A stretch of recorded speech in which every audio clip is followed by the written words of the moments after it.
This is the Global Economic Commodities Scrap Metal and Recycling Report by our Bentley roll-off trailer and gondola trailer, November 2nd, 2020.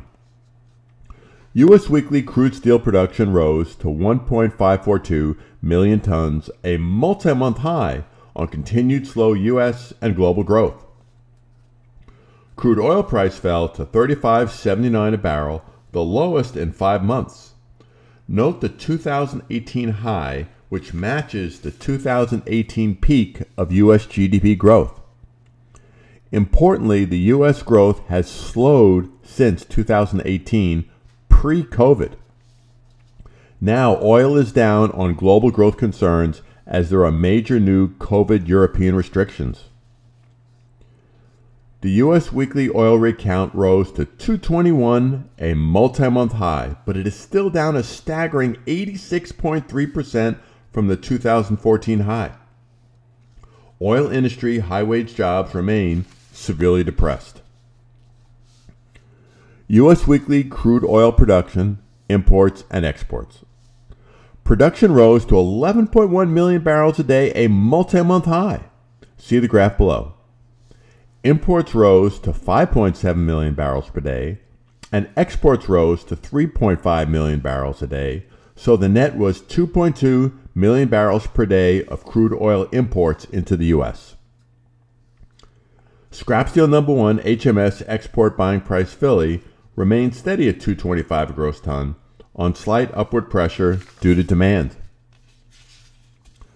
Scrap steel number 1 HMS was mostly steady at $244.33 a gross ton with minimal upward pressure for November. Hot rolled coil steel rose to $34.13 per hundredweight, an approximate 18-month high on continued slow growth in demand. Copper price fell to $3.05 a pound, off the multi-year high on concerns about the major rising COVID death rate in Europe and the U.S. Aluminum price fell to 82.3 cents per pound, off the same multi-month high on the same COVID concerns and its effect on global economic growth. China's October Caixin Manufacturing Index fell to 51.4, meaning slower growth, as COVID is causing slow global growth, so it hurts China's exports. But note the 2018 recovery from the U.S. tariffs and their February COVID crash. The U.S. second quarter growth rate, GDP, was up a record 33.1% annualized, but it's still 3.5% below the peak, so now at the level of 15 months ago. Growth was driven by the $3.3 trillion stimulus. Q4 is a possible problem with 11.7 million jobs still gone. Also, record COVID hospitalizations and deaths in some states is very serious.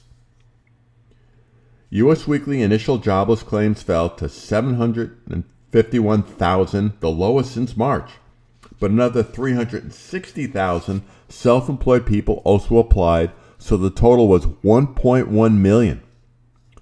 This remains serious in that under 300,000 is a key growth metric. U.S. new orders for U.S. manufactured durable goods for September grew 1.9% and rose for the 5th straight month. Motor vehicles and fabricated metal products grew as machinery, electrical equipment, and appliances fell. Sales of new single-family homes for September fell 3.5% to 959,000 annualized, but down from a 14-year high. This is driven by record low interest rates and people moving out of cities due to COVID. This is great news as people will now spend to furnish these homes. Wall Street's Dow Jones Industrial Average fell a hard 1,725 points to 26,501, the worst week since March, on record COVID daily death rates and record hospitalizations in multiple U.S. states, as well as the delayed U.S. added stimulus, and the COVID death rate is rising globally. As always, feel free to call or email me with any questions, and we hope all have a safe and profitable week.